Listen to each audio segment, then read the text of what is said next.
Учора вышла праграма, у якой спадар Вадим Францевич Гігін, дырэктар нацыянальнай бібліятэкі, у эфіры праграмы Рыгора Азарёнка выказаўся наконт постаці Кастуся Каліноўскага і чаму яна шкодная, ці дакладней не столькі постаць, колькі міф. І даў свой адказ, што гэта фактычна тыя традыцыйныя такія стэрэатыпы, якія ў адносінах да постаці Кастуся Каліноўскага фігуравалі в часы Расійскай імперіі яшчэ і якія актуалізаваліся фактычна на хвалі з'яўлення Незалежнай Рэспублікі Беларусь ужо больш у 2000-е гады. З чым гэта звязана? З тым, што постаць, на маю асабіста думку і згодна таму даследаванню, якое я праводзіў, Кастуся Каліноўскага, як в нашай гістарыяграфіі, польскай, расійскай, што постаць Кастуся Каліноўскага фактычна яна паўплывала на фармаванне Рэспублікі Беларусь як незалежнай краіны. І гэты ўплыў настолькі істотны, што да гэтай постаці вельмі актыўна намагаюцца прывязаць да месца ці не да месца. То праблема была з яго знаходкамі, знайшлі ў 2009 пахавалі, быў прадстаўнік Рэспублікі Беларусь афіцыйна, быў кіраўнік каталіцкага касцёла Беларусі, спадар Кантрусевіч, былі тысячы беларусаў на пахаванні. Здавалася, пахавалі, і все, знайшлі чалавека, пахавалі, але не мецца ў сувязі з чым, што зразумела, што постаць палітызаваная, не столькі гістарычная, колькі менавіта той вобраз вакол яго створаны. Прычым, зразумела, адкуль растуць ногі, пачатак 2000-х, потым 2006 год, выбарчая кампанія і так далее. Здавалася, вярнулі Каліноўскага, выпісалі раз і назаўсёды, і такая не вельмі важная, істотная постаць, в адрозненне Францыска Скарына ці Вітаўта, Сапегі Льва і так далее. Але все роўна праблема. Праблема палягае ў той цытаце, яку адныя любяць, а іншыя не, наконт маскаля. Цытата, якая зразумела, што выкарыстоўваецца без кантэкста, якім яна ўжыта, і кожны бачыць у гэтым маскалі нешта сваё. Хоць нагадаю, Кастусь Каліноўскі пісаў свае лісты з падшыбеніцы ў часы, калі мадэрныя нацыі на тэрыторыі Беларусь, Літвы, той жа Польшы, зразумела, Расіі, яны набылі зусім не тую форму, якая сёння, і слова маскаль, вядома, і у літаратуры, і ў слоўніку даля ўжывалася ў дачыненні да прадстаўнікоў расійскай адміністрацыі, тых вайскоўцаў, якія памаскаліліся і пайшлі ў войска з ліку тых жа беларусаў і так далей, маскаліцца, пайсці ў маскалі.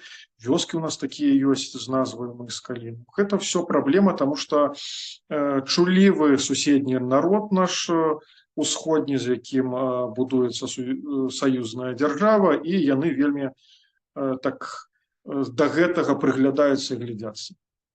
Да таго ж варта адзначыць, што да адносінах да любой гістарычнай персоны трэба постаці глядзець на таго, хто да яго глядзіць. І спадар Вадим Гігін характарызуецца як той, хто, скажем так, каму вобраз сфармаваны і месца, якое займае постаць Кастуся Каліноўскага в нашай чыннай гісторыі, падаецца не тым, якое павінна быць, а дакладней не павінна быць у яго ніякага месца.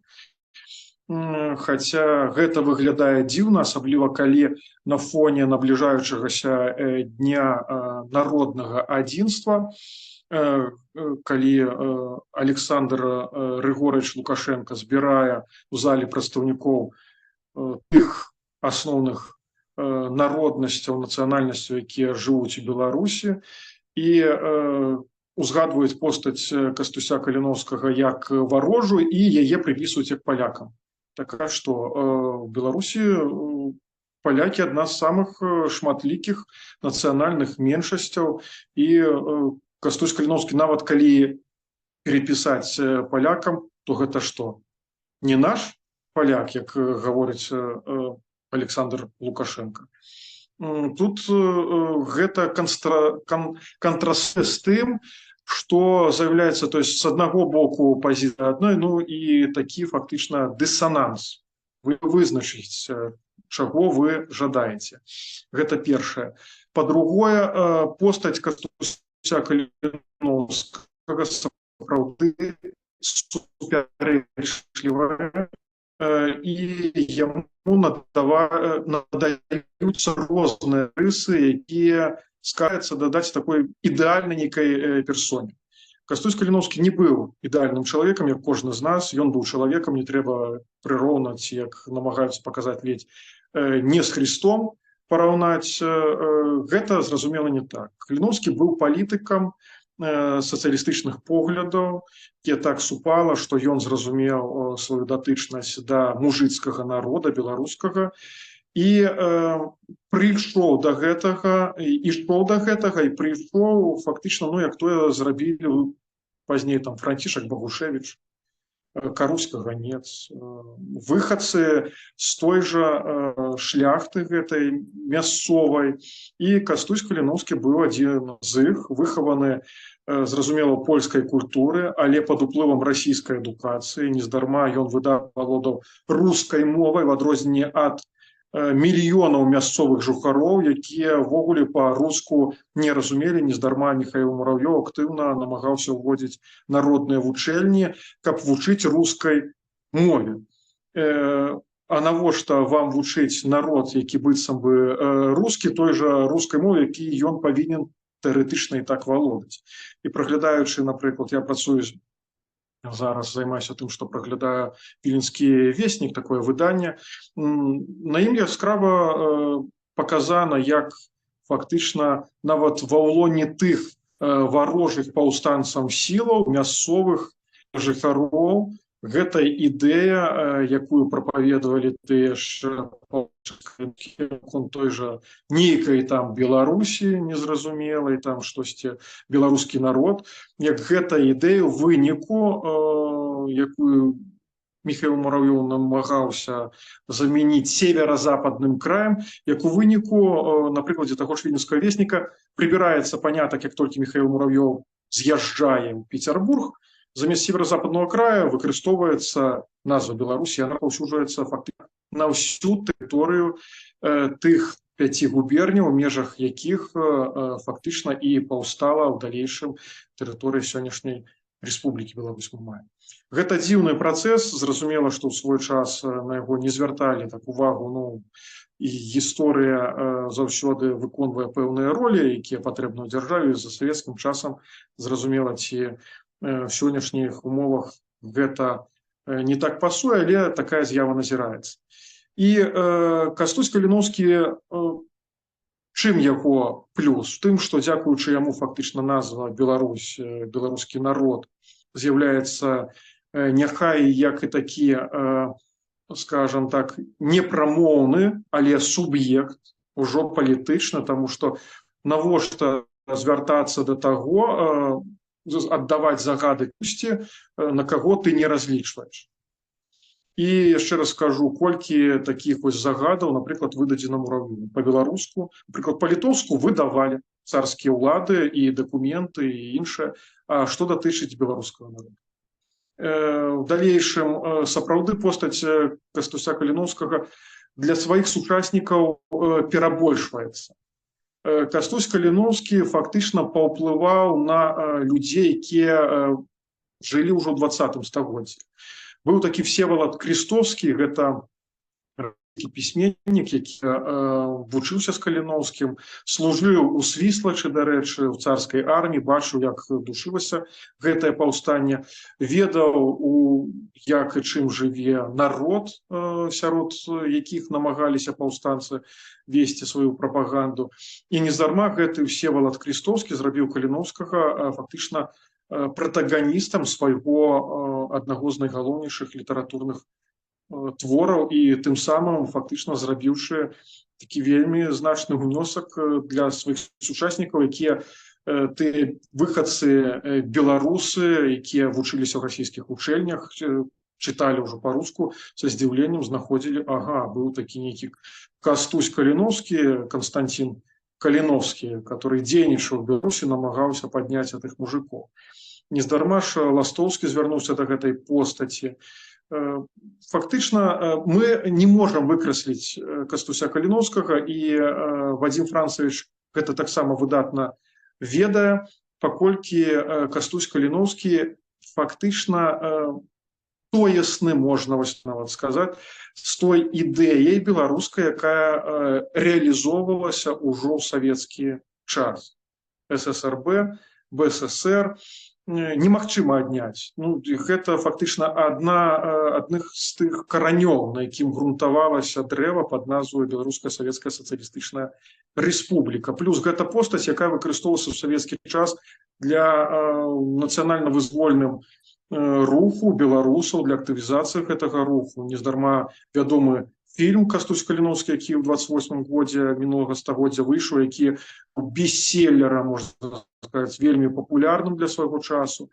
Камуністычныя пісьменнікі яго, паэты выкарыстоўвалі. Нездарма ў Вялікай айчыннай вайне, хоць адмянілі, здаецца, паставілі крыж на Каліноўскім, яго вярнулі, таму што гэта постаць, якая актывізуе беларусаў. Сапраўды, калі неабходна, каб беларусы былі мірнымі людзьмі, з Каліноўскім змагаліся. Як толькі неабходна беларусаў актывізаваць і паказаць, што беларусы, а вы ж таксама можаце нешта, і нехто у вас там былі, Васіль Вашчыла, калі ласка, Сергей Прытыцкі, Ігнат Грынявіцкі, Кастусь Каліноўскі. Сёння, зразумела, стаіць іншая задача. Сапраўды паказаць, што мы, беларусы, мірныя людзі, сэрцам адданыя роднай зямлі і так далей. Не выступаем, сядзім рахмана, ціха, спакойна, памяркоўна. Але хутчэй за ўсё, нават на дзяржаўным узроўні не заўсёды будзе так.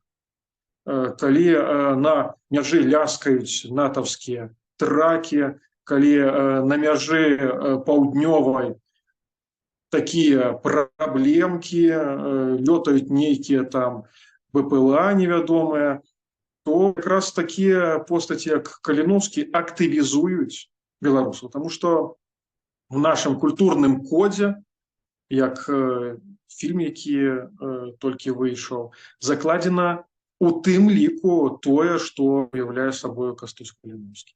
Што з гэтага выйдзе? Як паказвае, сведчыць гісторыя, Каліноўскага прыбіралі з беларускай гісторыі неаднаразова. Было такое ў савецкі час. Было 30-е гады, яго выкрылі на фоне барацьбы з дэмамі. Латоўскія, іншыя шэрагі пачысцілі, але з падачай той жа Масквы в 1937 годзе, ўжо на фоне рыхтуючыхся пэўных працэсаў, якія рыхтаваліся в той жа адносінах з польскай дзяржавай, Каліноўскага дасталі, дзякуючы працы Драніцына, і на 39-й год, калі паход Чырвонай арміі в метадычках, раздадзеных палітрукам для працы з чырвонаармейцамі і мясцовым насельніцтвам, Кастусь Каліноўскі быў прапісаны як адна з тых постацяў, да якіх неабходна звяртацца і казаць, а вось былі такія, змагаліся з польскімі панамі. Дзіўна адзінае, што дысануе вось гэтае супрацьпастаўленне Кастуся Каліноўскага на фоне таго, што ў нас Дзень народнага адзінства мы святкуем там 17 верасня. Непарядак, таварыш Вадзім Гігін. Магчыма, што тут хутчэй за ўсё асабістыя менавіта рэчы, а не столькі кіраванне вось гэтымі дзяржаўнымі інтарэсамі. Чалавек застаецца чалавекам. У кожнага свае героі, свае куміры, з гэтым нічога не папішаш, так і не выкрасліш, прыбярэш проста так кудысьці ў Сібір тысячы тых беларусаў, для каго постаць Кастуся Каліноўскага ўжо народны герой, з гэтым нічога не зробіш. Але можна зрабіць з новым пакаленнем беларусаў, і на гэта якраз ідзе разлік. Паглядзім, што з гэтага атрымаецца.